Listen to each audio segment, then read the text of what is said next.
Hello, hello, Vivian McKinnon. You see? McKinnon. McKinnon, I'm so sorry, but this is hard. McKinnon. Don't When worry I about it. when I say it, after you is really easy, but before I can't do it. But McKinnon, right? That's it. Well done. Okay, welcome to Entrepreneur Talks podcast run by Women Flakes, Vivian McKinnon. Yes. Thank you so much, Yola. Thank you. It's lovely to be here. Oh, you're welcome. I'm sorry about this you with your name, but I'm so glad to have you here with me today and Thank, excited about our conversation. This is going to be awesome. thank you. So to start, just tell me, where are you talking from? I am currently based on the Ards Peninsula, which is in Northern Ireland. I'm about 15 miles south of Belfast, but I'm originally from Edinburgh, just Oh, outside Edinburgh. wow. Oh, wow. It is cold there, right? Right now. It's a bit cold.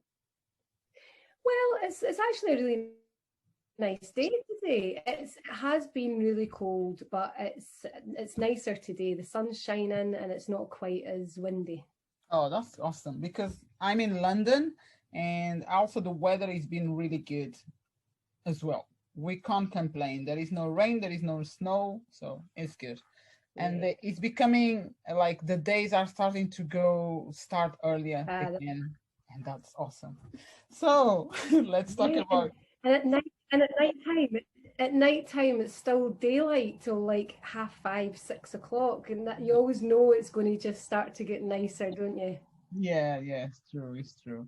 So, and now, Vivian, talking about yourself, about what exactly do you Yeah, do? Tell us about your Hydro is business or company, how I call it. sure. So Hydro Ease is a flotation centre. So if you've never heard of flotation involves 25 centimetres of body temperature water and half a ton of Epsom salt. And when you get into the bath, you just float on top of the water. Now, what that does is it allows the body and the mind to be compared and completely rejuvenated. There's lots of science behind the benefits of flotation, but basically, we would have people who come in who are living with sports injuries. We'd have people who come in who are living with fibromyalgia or arthritis. So people coming in who are just living such a stressed life. And the thing is, our lives now, we're not supposed to live the way we live.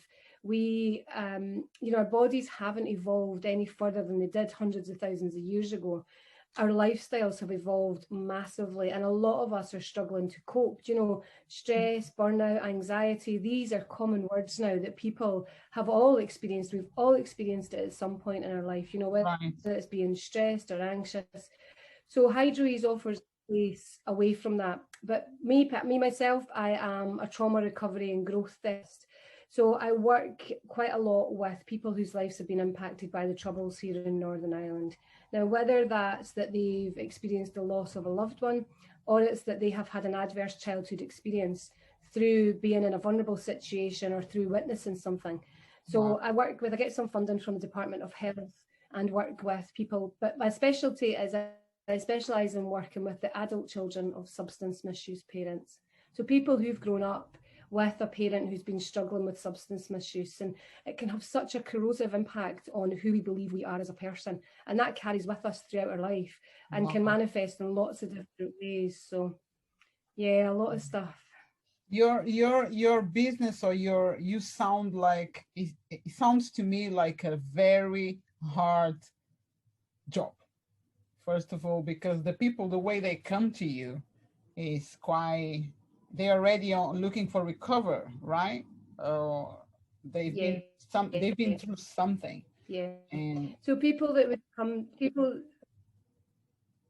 yeah, yeah. And the thing is, Yola, so many people who are CEOs of companies and who are at high level, operating at a high level. For some people, that's because they're constantly striving to be better, to be better, to be better. And on the outlook, you see them and they're these successful business people.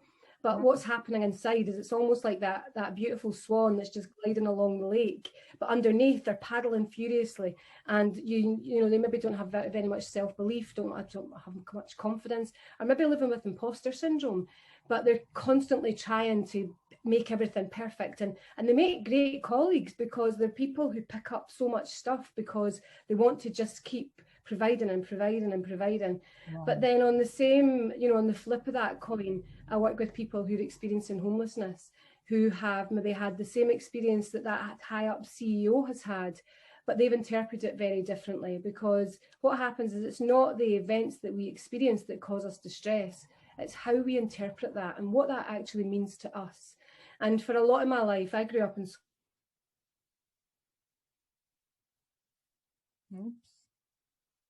Scotland, and my mum was alcohol dependent, and I was drinking alcohol by age 13. I was taking drugs by, you know, my 20s. I was really disconnected from who I was as a person. I was full of shame and guilt and fear. Wow. But you would never know it, because on the outside I was chatty and I was, you know, a party animal, and I just wanted everybody to feel good, and I just wanted to fit in everywhere. And I created so many different versions of me to be able to fit in. And then it became exhausting because I couldn't remember who I really was, because I had all of these versions that I had created. And then in 1999, I collapsed. I went from being slightly unwell to completely unconscious, and spent 2 days on a life support machine back in 1999. And it taught me then that, you know, fitting in is very different to belonging. And I had never belonged anywhere, because all I'd wanted to do was fit in. I just depended on who you were, depended on who I was. And I had, you know, I had some fantastic jobs. I'd worked with the team that cloned Dolly the sheep, who was the world's first ever cloned sheep from stem cell. I had, you know, I'd worked in some brilliant clubs, and I'd worked. You've done a lot of things that people. For the blood transfusion service, and so I managed to kind of hold everything. That's it. And my addiction was just to addiction. You know, at one point I was borderline anorexic, and then when that had been kind of sussed out and I'd been sent for psychiatric help, I realised that all I had to do was just eat and then be sick, and nobody would know. And a lot of my life was around, as a child, my dad told us that we couldn't tell anyone because it would end up with social services, and he desperately wanted to keep the family together. So I kind of grew into this adult that always needed to have a secret. So it might be that, you know, I was at work and going home at night and taking cocaine, or I was smoking joints, or I was, you know, drinking like a bottle of Jack Daniels, or I was spending lots of money that I didn't have on shopping, or I was being really promiscuous, or, you know, so it was just, I was using anything I could just to avoid the pain of the past, until I actually stopped and thought, you know what is this? And what I realised was it was the strategies and the programs that had been taught to me by my mum. And then I kind of thought, you know, what if I am not that story? What if the generational fear and pain and upset and torment that's been handed on to me, almost like this gauntlet of generational heritage, what if I stopped and actually unpacked it? What if I looked at it and handed it back to the generations before me who had, through no fault of their own, passed it on because that was all they knew? And what if I challenged everything I believed about myself? And what I found doing that was right in the middle of the word belief is the words LIE. And I thought, wow, what if everything I know or believe I know about myself, other people, and the world is a lie? And what about if I challenged it with that? So that took me to college, it took me to university, it took me to the inside of a float tank. And it just absolutely changed my life. The float tank was the first thing that I'd done. And it really just got me to have an introspective look at who I was as a person. That then resulted, I went out to China, I walked over 100 miles of the Great Wall, I raised over £40,000 for charity. I then got into neuro-linguistic programming, and I came to London actually and trained with Richard Bandler, who was one of the co-creators. I then trained in hypnosis with Paul McKenna. He introduced me to 2 doctors from New York who do a thing called behavioring techniques. I trained with them, and I trained with a guy down in Dublin called Stephen Travers with havening. And I just, all throughout it was this quest to find me, to find who I was. And at that point, I was working in the charity and voluntary sector. And my husband kept saying, Viv, you know, you should open a float centre. You know, you should bring your brand of healing. And I was kind of restrained working in the charity and voluntary sector because I was working to someone else's remit. I was working to a set standard for funding. You must hit these key indicators and you can only use this approach. And where I was kind of going, but you know, we're working with people. It's more complex than that. You can't just use one approach. There's not like one approach that fits everyone. So in 2015, and this is cutting a very big story very short. In 2015, it's all right. I mean, I'm so honored to be able to have this conversation with you, Vivian. You carry on because it's really powerful and is already transforming myself, and I'm sure my listeners will be as well. Over like, thank you. But in 2014. My husband kept at me, and I said, look, do you know, I'm quite happy where I am. And he went, you're not, you have fantastic ideas. And he said, you know what's happened? You've become comfortable. And you always tell your clients to be comfortable feeling uncomfortable because that's the growing space. And but he said, and you became comfortable. I went, no, I'm not. And he went, you've become a wage slave. And I'll tell you what, Yola, there is nothing moves someone faster to action than being called a wage slave. And I was like, I am not. And so he put me forward to get some business advice. And I went and worked with one of the local council startup teams. And they helped me do a business plan. And so my idea of having one room with a float tank in it and one room for me to do my therapeutic practice suddenly became a healing centre, suddenly became 2 huge float tanks that 2 people could get in. Because, you know, if someone's living with anxiety, I almost didn't get into the float tank because it was a pod. So I thought, well, I don't want to have pods because I want to have. So I then packed in my full-time job. Because my husband's had so much belief in me, I said to him, well, if you believe in me that much, I know you've got £27,000 in savings. You give me that to start the business. And he said, okay. Oh, that's amazing. And I was like, oh, I'm going to have to do this now. So packed my job and spent money and then put myself £66,000 in debt. No marketing, I'd done no branding. I just had this idea, and I just wanted to heal the world. I wanted to support people who just reduce their pain because I knew what it was like to be disconnected, and I found the more I was speaking. Looks like our internet connection is makes so much sense. The understanding of the brain has come on massively in the last sort of 20, 30 years. And so I flung open the doors expecting there to be a queue down the block, that people were going to be like, yes, it's the float centre.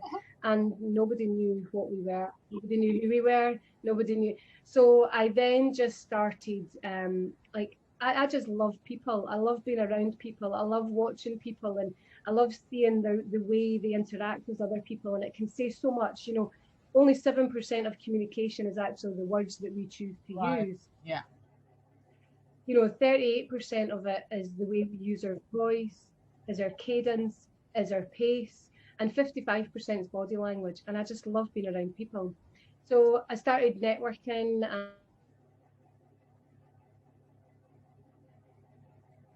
I can't hear you. I joined an entrepreneur program for the bank, and I was working with. And the more access I was to people who weren't just in the charity and voluntary sector, to people whose lives, whose decisions that they've made about themselves were holding them back, just in the same way the guys on the streets who were using heroin were.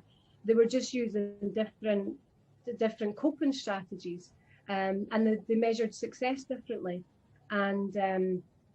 And then, you know, there was a few things I tried that didn't work. And I found that I started kind of going, right, well, what did I learn from that? And what did I learn from that? And what did I learn from that? And the word failure started to mean the first attempt in learning, you are exceptional, Vivian. And I kept saying that to myself, right, well, there you go. There's another first attempt in learning, you are exceptional. Every time I thought of the word failure, that's what it meant to me. And I thought, you know, I just love failure. I just love doing things and it doesn't work because you learn so much. Good. And I was kind of going, do you know, the 2 things here, I either win or I learn. There's nothing negative in that. So that's how I've we've been open for 5 years now. And as I was saying, like, we have government funding now. Well, we're subcontracting and I get brought in as the trauma specialist when People have been through that revolving door of therapy, movement, desensitization, reprocessing hasn't worked. When counselling hasn't worked, when all these other talking therapies haven't worked, they bring me in. So it's a huge honour. It's a work. They bring me in. So it's a huge honour. It's a massive honour to be able to space for people and let them, because I keep saying to them, do you know, I am sitting here with my biohazard suit on. You can psychologically vomit whatever you like into this space and none of it will land on me. None of it. So, because I found when I went for counselling, wow, and I went for CBT, when I was trying to make sense of who I was, people who I was talking to were kind of shocked. You know, I almost felt like I was traumatizing them by telling them. So I just kept stepping back into the silence of trauma. And I just thought, you know, when I learn all these things and when I get to the bottom of who I am, which I'll probably never do, you know, we're a work in progress. Some way. But the more I kind of learned, the more I thought, that's it. The more I learned, the more I just thought, you know, I want people to know that it doesn't matter what they say. It doesn't matter what has happened to them. It doesn't matter how they feel about that we can help, that I could help them, that through cutting edge neuroscience, through psychosensory approaches, we can remove the emotional components from the memories that are holding you back. To able for you to be able to step up into who you are, because we all have a blueprint in our mind of who we'd like to be. However, accessing that person can be quite difficult if we've got certain barriers and things in place, especially if we have limiting decisions and limiting beliefs around, I am not good enough, I am unlovable, people are better than me, other people deserve more than I do. Like, these are huge beliefs to try and get past. But again, they're lies. They're lies that we tell ourselves. This is so powerful, Vivian. Thank you so much. This is amazing. You are so powerful. And thank you. I'm serious. You are a super woman. And on top of this, you are married and you got 3 kids and you got a house to run. And you know, women's, we always do a lot of stuff. And this is incredible from where you were and where you are right now and what you're doing for others, because what you've been through and you decided to change. I love this change. It's like very powerful. I'm now your fan. Thank you. And I let me know anytime you're going to be on stages talking, because I will be there. If it's in London, please let me know, because this is a transformational conversation that we're just having, listening to your story. And wow, I'm like, wow. Yeah. I'm so and the thing is, Yola, at one point in my life, I was only 20 and I was living on the streets with a 1-year-old, and we had the clothes that we had on. My husband had tried to murder me and he had kidnapped our son. So, you know, to go from, like, and I look back on the times now, and I never ever forget being that person, and I give thanks to her every single day. And one of the things that I'd done in part of my transformation was I was studying social psychology, and I was looking at group dynamics, and I was looking at the power of how to people in a group setting, and how one person's views and thoughts can become other people's ideas, and people will buy hello into something that they would never normally have any at the table in the first place. Our connection is going off for some reasons. This is not fair. I want to listen everything. I'm so sorry, Vivian. I became really interested in this, and I looked at people like that idea, and it got pushed through. And I looked at this thing, and I thought, you know, I am a group of people. You know, inside me is a group of people. And I sat down and I done a big visualization, and I wrote things down, and I wrote down all the different versions of me, and I wrote down what happens when that person's needs are not being met.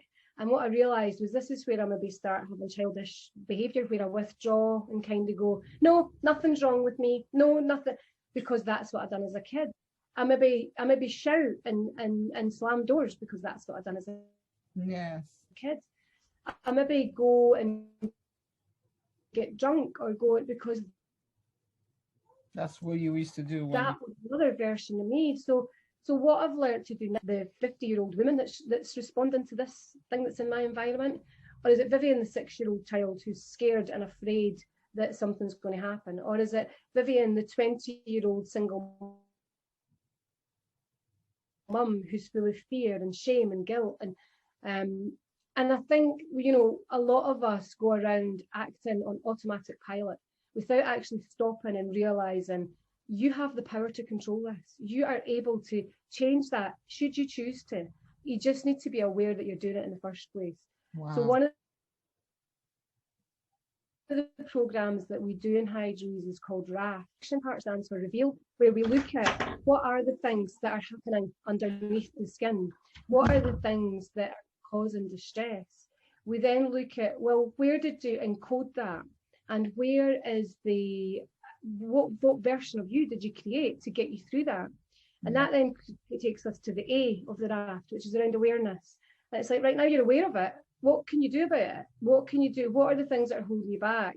I would then work, you know, around removing emotional components and things, which then leads us nicely onto the F of RAFT, which is forgiveness. And it's such a powerful thing because we think it's something that we forgive to others. It's not.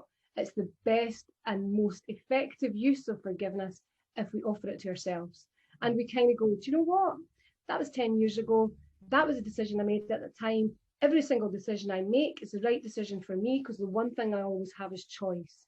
And that forgiveness leads really nicely onto the transformation, which is the T. And that's around thanks. It's around gratitude. It's around kind of thanking the people who taught you the most in life, but also giving gratitude to yourself because every single experience that we've lived through, we've survived. So every one of us has a 100% success rate. Even someone who's on the brink of suicide, they've still survived every single thing. They just need the encouraging words that say, look, it's all right, the worst's over. I'm here now. Yeah. And that's sometimes all people need is that helping hand to kind of go, look, come along with me for a bit and let's have a look at this. So I think it's just great to be able to, there's nobody sits in my room that I cannot have an affinity with, because I think because there's so much that's happened in my life, and you know, at one point my friends were drug dealers and prostitutes and gangsters, and I believed that was the way the world was. I believed everybody smoked cannabis. I believed everybody lied to everybody else. Nobody was faithful to anybody. So why would I want to have a partner in my life? This is so powerful. All these things, and then lots of different routes to growth and healing, and it's just finding the right one for you. Fantastic. Vivian, our time is going to finish very soon, but I don't want to miss anything that I want to ask you because one of the things I was about to ask, I want to ask is, how is your business right now with the COVID and lockdowns? How do you manage? Are you still working, but online? Did you manage to do the change and it's working for you? Yeah. So the first lockdown, we, like everybody, we closed, and because nobody knew what was happening. And the thing is, you need 4 components for trauma. You need to have an event. You need to give that event personal meaning based on the previous experiences you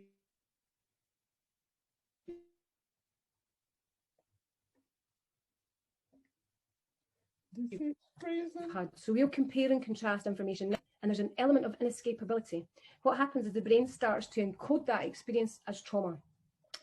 What happened in March last year? We all had an event. We all gave it our own separate meaning, but we all felt vulnerable to some degree, and we all felt an element of inescapability. So the unconscious mind goes, when did I last feel like this? So it might be that it takes 5-6 months, might be that it takes 3 or 4 weeks for the unconscious mind to go, remember that time when you were 5 and your brother locked you under the stairs in the cupboard, and you thought, and then you start to feel this anxious response. Then you're kind of going, I don't know what's wrong with me. I'm my mental health's usually fine, but it's because the unconscious mind has tapped into something. Very interesting. So the first lockdown, I worked from home. I worked one-to-ones from home. I'm a laughter yoga instructor. Right. So I delivered daily laughter yoga classes. I delivered a Facebook page just to get people, and just to sort of say, look, I'm going to be live at 12 o'clock. Come and do some evening with us. We then went back in July and realised that because we get funding from the government, we are actually ancillary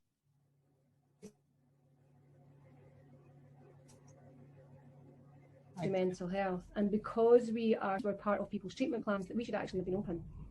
So in the second lockdown, we stayed open for the first 5 weeks. Now, this is where the difficulty started, because the local council, who don't understand what we do, were desperate to close us. So what we then done was we went to the council, and then we tried to work on getting changed our SIC, which is a standard industry classification code. So we looked at getting that changed. We then found out a lot more processes about the council, but we also managed to get the ear of people I had been trying to speak to for a long time. So what started off as a challenge, and we were being told we had to close, again, it's an opportunity. There's always an opportunity in every challenge. So we closed for 2 weeks because the council told us that we definitely had to, which then put me on the track to the Health and Social Care Board. I spoke to a few people there. I ended up speaking to the assistant director of commissions and contracted services. And he was kind of going, hang on a minute, the council haven't spoken to me. I said, well, they said they've spoken to you. And he was like, no, they've spoken to Belfast Council. I haven't spoken to your council, which is Lisburn and Castlereagh. So again, it was just following the dots, and they were asking me for this commissioning certificate. It doesn't exist. But through my persistence and my determination to get people to understand what we actually do and what we offer, we ended up getting in front of people that we would never have got in front of. So, which ended up with this director getting in touch with the council and saying, we firmly believe that Hydro should be open. The specialist support that they are offering has been backed up. That's really good. By various organisations, and in some cases I am working with, a lot of what I do is around human connection, is around just sitting with someone in their space. So in Hydro, people come to float, and then they come into the one-to-one. We have, obviously, we're social distance in the room and we wear masks and stuff, but there's nothing, Yola, there is nothing beats the presence of another human, especially when you are looking at things that have enabled you to disconnect from yourself because it's been so painful. Whether that's been an attack or a physical attack actually on you, as in an assault or a sexual assault, or it's been something that you've witnessed, you've seen something happen to somebody else, or you've witnessed a bombing or a stabbing or a shooting or something like that. To be able to sit with somebody else that's holding space for you is really so powerful. It is. Thank you so much for sharing. And I can't remember by the beginning, I didn't know that you're working with the council, which is really good. So you're really getting to know the people that really need this kind of help, like connected with the shelters and a lot of spaces through the council. This is really good. Well done, Vivian. I'm so proud of you, and I'm so glad and honored to be meeting you and get to know your story. This is really inspirational, transformational, like I said to you already. And I'm like, wow, you made my day. Trust me. Oh, thank you. You made my day. You made my day saying that. Yes, it's true. And I will hope we can get another conversation in a couple of months and see how things going on. And I would love that. Yes, totally. Yeah, I would absolutely love that, because I'm hoping in a couple of months I'm looking to I have I do a lot of public speaking. I speak over in the States on addiction and things. Oh, that's amazing. And I do quite a lot of talking across the UK. But I've recently just joined a Professional Speakers Association, and it's a global association. So watch out. I could be coming to a stage near you soon. Yes. Sounds amazing. Please let me know. And now to finish, to bring to an end, please let my listeners and myself know how to get in touch with you, how people can find more about your work. Due to COVID, as you're aware, we're still on lockdown, but people can get in touch through social media, right? And can you hear me, Vivian? Sure. So social media, we're all platforms. So on Facebook, we're just Hydro Ease, hydro-ease.co.uk. Oh, can you hear me? Yes, I can now. And I'm in the middle of launch. Oh, With, in charity and voluntary sector, I worked for different organisations, and I always kind of took the organisation forward a wee bit further by being involved in them. And then when I had HydroEase, I've kind of stepped under the HydroEase banner. So 2021, I'm stepping out as Vivian McKinnon. So the website vivianmckinnon.com will be going live probably in about maybe 6 weeks or so. So I've been working quite a lot on that. I've been doing quite a lot of videos and doing, a couple of courses and stuff, because it's going to be a membership site. But there will be lots of information on there, lots of resources, lots of free stuff, ebooks and worksheets and things like that as well. So, and as I say, we're on Twitter to HydroEase. I'm on Clubhouse, Vivian MC. I'm on LinkedIn, like Instagram, you name it, Yola, I'm on them all. All right, fantastic. And all these platforms where you can find Vivian, it will be on the description of the podcast. So anyone, please get in touch, find more about what she's doing and what she's been through and what she changed, transformed her life completely. And you also have a freebie, an ebook. What is about that ebook? Yes, so the ebook is RAFT. So the ebook it just explains to you exactly what I've just said. The program that we deliver in HydroEase, and it's just a lovely little book. It just gives you so much more information around what RAFT can offer, and there's information in there on flotation, and there's some lovely illustrations and stuff. So fantastic. Thank you so much once again. You're very welcome. Thank you for having me. I'm so pleased, and I'm so sure that we're going to keep in touch, and I will be seeing you on stages in UK, as I mentioned from the beginning, and you will let me know when you're coming to this way, and I will let you know when I'm going to that way. So maybe imagine if I'm going to Ireland and it's some event that you're doing, so it's good. Absolutely. And if you are ever coming over, give me a shout. We'll get you in the float tank. Oh, fantastic. Thank you so much. That would be amazing. And we did. Oh, I love it. I love the idea. Okay, my dear. God bless you. All the best. And you take care of yourself. Okay. Bye-bye. Thank you. You too. Bye-bye. Thank you so much. Bye-bye.